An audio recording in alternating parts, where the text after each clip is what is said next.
Hey, before we jump in, make sure you subscribe so you don't miss more real-life stories like this one. I never thought my marriage would crumble the way it did. Yet now, with the clarity that hindsight brings, I can see the warning signs were always there, small cracks I ignored, convincing myself that everything was fine, that we were fine. Zachary and I had been married for 4 years. On the surface, our life looked steady. A cozy home with a worn-in sofa, mismatched mugs in the kitchen, 2 stable jobs, and a predictable routine that offered comfort, even if excitement was scarce. We weren't one of those perfect couples you scroll past on social media, but I believed we had something solid, something genuine. Or at least, that's what I told myself. Beneath it all, though, something unspoken was stirring, a tension I didn't fully understand until everything unraveled. The story, I suppose, starts with Austin. He had been my friend since college.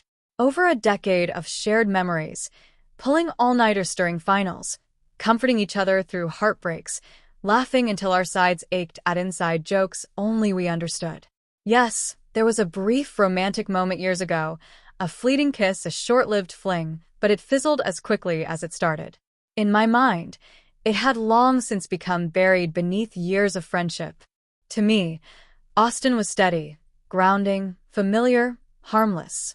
But to Zachary, he represented something completely different, a threat. At first, Zachary said little. He was polite whenever Austin came up, even friendly the rare times they met. Yet, gradually, subtle changes began to appear. The way he tightened his jaw when Austin messaged me, the shift in his expression when I laughed at a college joke, the silence that would fall over him during stories from the past. I brushed it off, telling myself Zachary was just insecure. I was married to him, not Austin. His feelings were simply jealousy he would eventually outgrow. I didn't truly listen. Everything changed when Austin invited me to Myrtle Beach. It wasn't a secret getaway, just a group trip with college friends, a weekend of sun, drinks, and nostalgia. I felt excited, eager for a break from the monotony. When I told Zachary, I expected hesitation or a reluctant okay. Instead, his response hit me like a cold wave. "You're not going," he said flatly. At first, I laughed, assuming he was joking. But his eyes told a different story. He explained he didn't trust Austin, that their history made him uneasy, that boundaries had been crossed too many times. He had tolerated it for years, but this trip, he said, went too far. I was furious. Who was he to dictate my life? I valued my independence, and his reaction felt suffocating, controlling. I argued, insisting it was innocent, that I deserved this break, that he was overreacting. Then came the ultimatum. If you go, don't expect to return to the same marriage. I wish I had paused and really considered his words.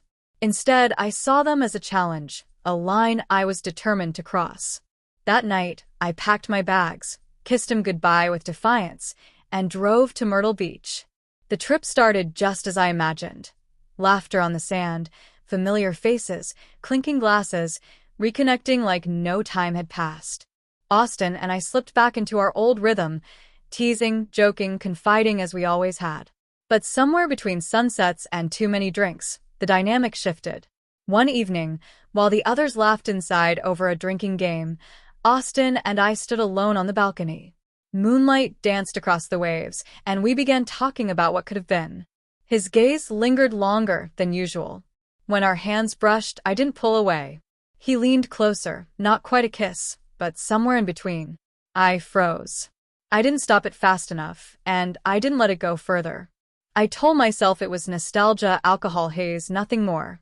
But my heart knew otherwise. The next day, still clouded by that night, I made another mistake. Austin and I posed for a beach photo, me in a bikini, him casually wrapping his arms around my waist. Carefree smiles. I posted it on Instagram with a thoughtless caption, "Living my best life."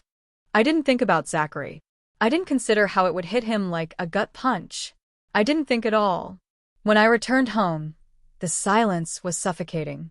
Zachary's car was in the driveway, but he wasn't inside. Half his belongings were gone. I panicked and called. When he answered, his voice was cold and emotionless. I'm done, Paisley. I saw the picture. I told you what this would mean. I stumbled through excuses, denied everything, pleaded for understanding, but he cut me off. You chose him. You humiliated me. You made a mockery of us. Click. I stood frozen, the weight of my choices crashing down like a tidal wave. The fallout was immediate. Friends, family, acquaintances, they all judged. Did you really think that was okay? How could you do that to Zach? I deleted the post, but the damage was already done. As for Austin, whatever spark had flickered that night died the moment reality returned. No affair, no stolen romance, just blurred lines and a lifetime of regret. When Zachary finally came back weeks later, it wasn't to reconcile, but for closure. He looked different, tired, older. His voice cracked as he said, I trusted you. I told you how I felt, and you didn't care. I wasn't asking you to give up friends, just respect boundaries. You threw that away. I tried to explain, tried to apologize, but he wouldn't listen. He walked out, and this time he didn't return. In the months that followed, I was left alone with my guilt, replaying every choice, every moment I ignored his concerns. Every time I chose defiance over understanding, thinking I was seeking freedom, I realized I was destroying the person who loved me most. Zachary went to therapy, rebuilt himself, and filed for separation. I didn't contest it. How could I? I had shattered something sacred, beyond repair. Looking back, it wasn't just a photo or a trip. It was every moment I failed to listen, every opportunity to prioritize my marriage, and didn't. Austin faded from my life, never to return. There was no happy ending. Just one choice that cost me everything. Zachary is gone, and I am left with a painful, humbling truth. Love isn't about pride or defiance. It's about respect, boundaries, and trust.